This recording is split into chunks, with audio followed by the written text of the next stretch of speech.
Today we're going to do a bit of a review over covalent and ionic compounds. In our previous trimester, we learned about the differences between covalent and ionic compounds. So at the beginning of class today, we're going to just briefly go over the definitions of covalent and ionic compounds. And so just quickly here, we know that covalent compounds share electrons and ionic compounds transfer electrons. Now, there are types of sharing electrons, which means that they can be polar or nonpolar. So polar means unequal and nonpolar means equal. Polar covalent then means there's an unequal share of electrons, whereas nonpolar covalence means there's an equal share of electrons. Ionic compounds are always polar because one of the elements is losing electrons and another element is gaining electrons. So there's always an unequal distribution of electrons. So remember, cations on the periodic table are metals, and metals lose electrons and form a positive charge. Anions are nonmetals, which gain electrons and have a negative charge. So if we come up to our periodic table here, you can see the alkali metals and alkaline earth metals in group 1 and 2. Group 1 elements have a 1 positive charge, and group 2 elements have this 2 positive charge. We can see group 3 has a 3 positive charge. Carbon's family here, we say it can be a positive 4 or a negative 4. We don't use that at all. But then we get to nitrogen's family. They're going to have a negative 3 or a 3 negative, which means that they're going to gain electrons. Oxygen's family, 2 negative. Fluorine's family, 1 negative.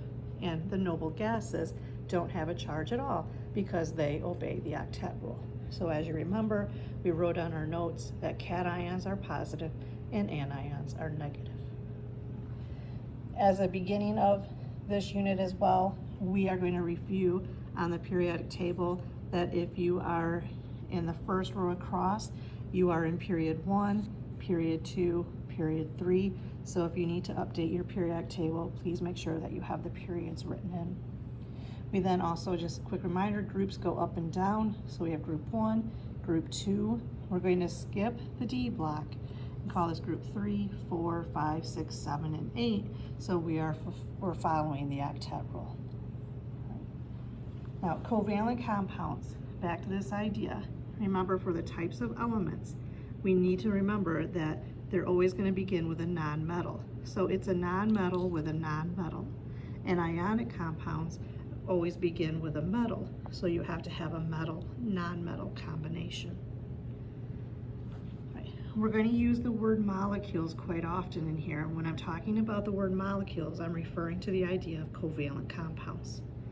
And when I use the word salt, that is referring to the idea of ionic compounds. You can also hear the word crystals. Crystals also refers to ionic. We'll come back to this part of the chart later on, but for right now, we're going to switch gears. We're just going to focus on the idea of the first 2 columns of the definition and the elements. So what I would like for you to do is to take your periodic table, and I would like for you to predict the charges for the following elements. So our first element we have here is oxygen. So when we find oxygen on the periodic table, it has a charge of -2, but I would like for you to write it as O2 negative. When we look up fluorine on the periodic table, it has a charge of -1. So I would like for you to write it as F1 negative or just F negative. And then calcium, which is a metal in group 2, everybody in group 2 family has a +2 charge. So we write it as calcium 2 positive. So take a minute and run through those.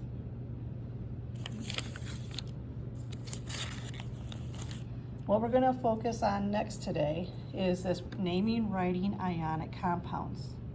So we're going to first start with the writing compounds, the bottom part of here, because we did this in our previous trimester, but I just want to make sure that we get these notes written down. Remember, we're looking at the ionic version here. In order to be ionic, you have to be a metal with a nonmetal. And when you're a metal, you are a cation. It means you're going to have some kind of positive charge, which means you're going to lose electrons. And the nonmetal, will always have a negative charge, which is an anion. You're going to gain electrons. When we bring positives and negatives together, there are two different rules. You have to choose which rule you're going to follow. If the charges are equal and opposite, the charges cancel. Rule number 2 says, if the charges are not equal but opposite, we drop and cross. So if you take your textbook, we're going to go to page 207.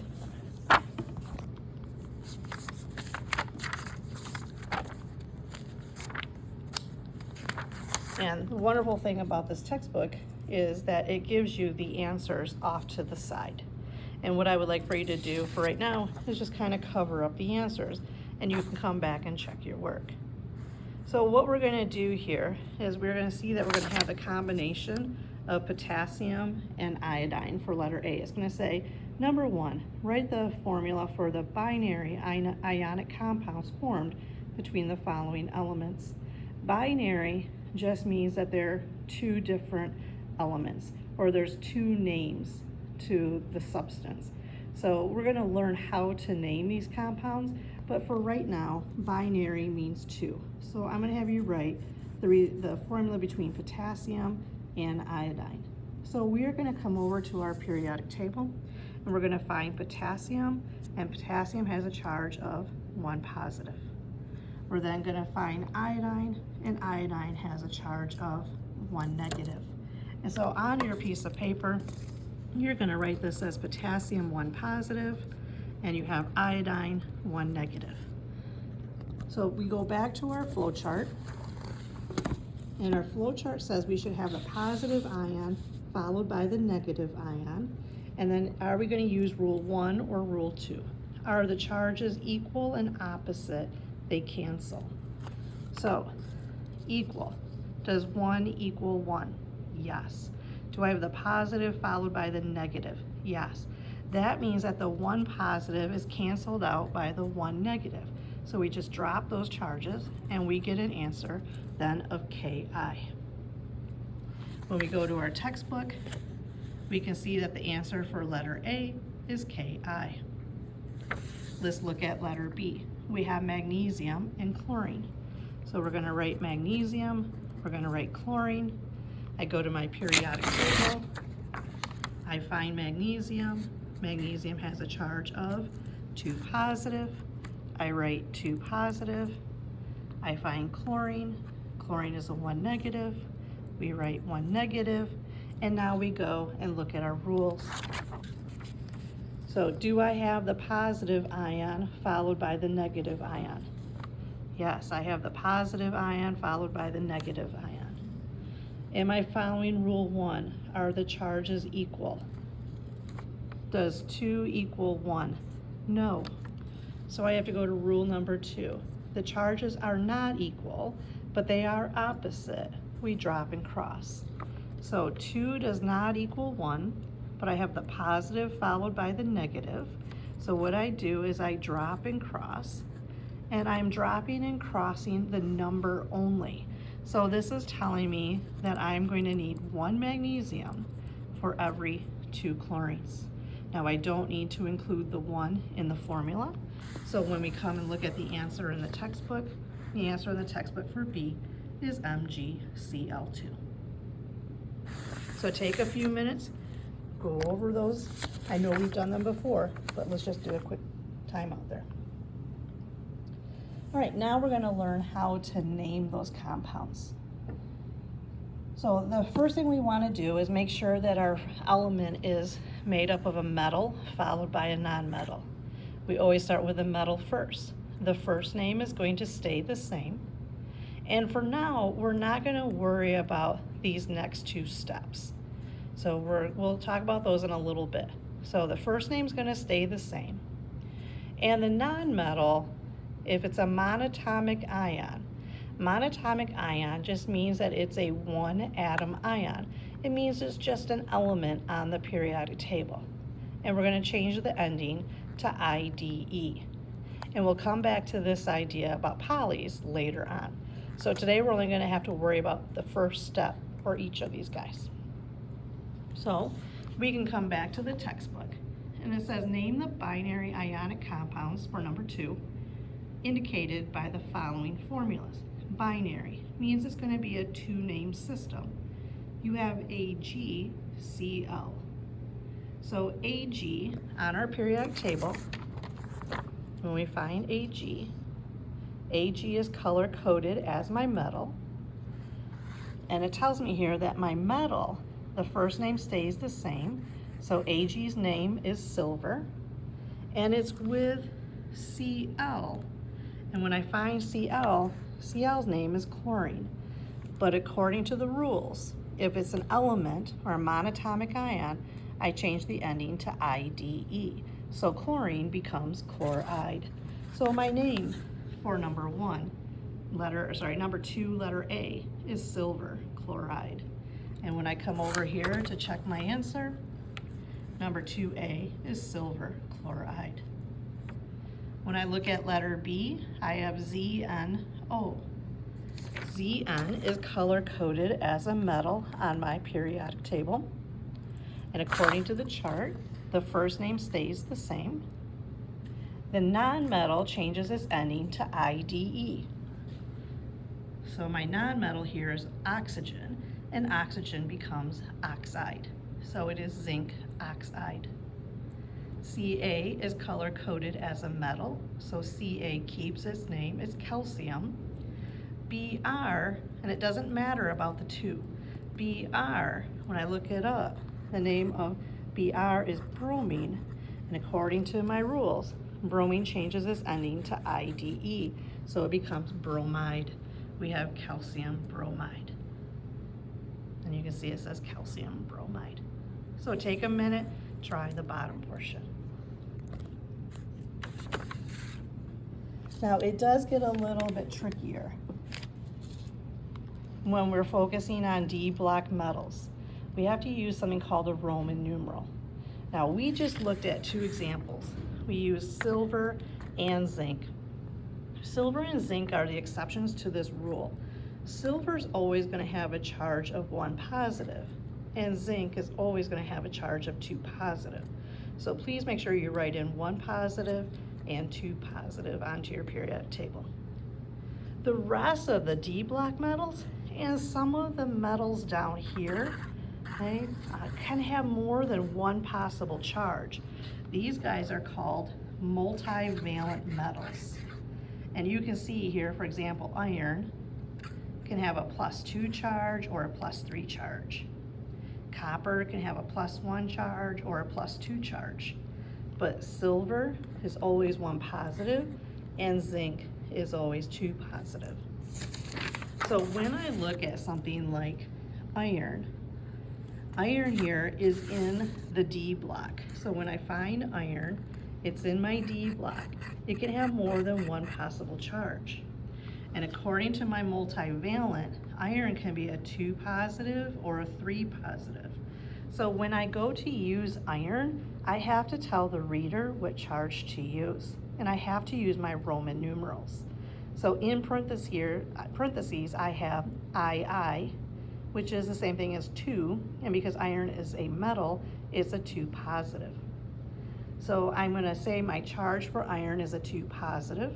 I look up bromide.